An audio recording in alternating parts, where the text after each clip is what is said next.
மாண்புமிகு நீர்வளத்துறை அமைச்சர் அனுபவம் வாய்ந்தவர், எதை எடுத்தாலும் முழுமையாக செய்யக்கூடியவர், அரைக்குறையாக செய்யாதவர், அதை நாடு அறியும்.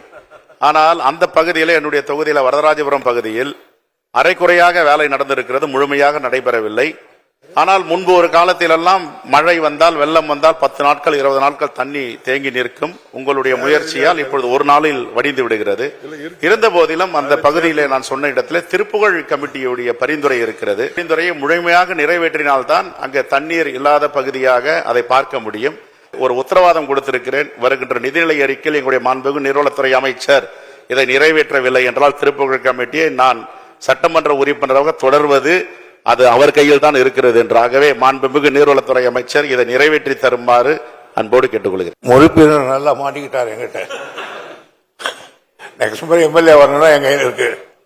ஆக திருப்புகழ் கமிட்டி மட்டும் திருவாசல் கமிட்டி கொடுத்தாலும் சரி, நீங்கள் சொன்னது எனக்கு தெரியும். அதனால நான் முந்தா நாள் கூட அந்த அதிகாரிகளை கூப்பிட்டு பேசியிருக்கிறேன். கவலைப்பட வேண்டாம், குறை தீர்க்கப்படும்.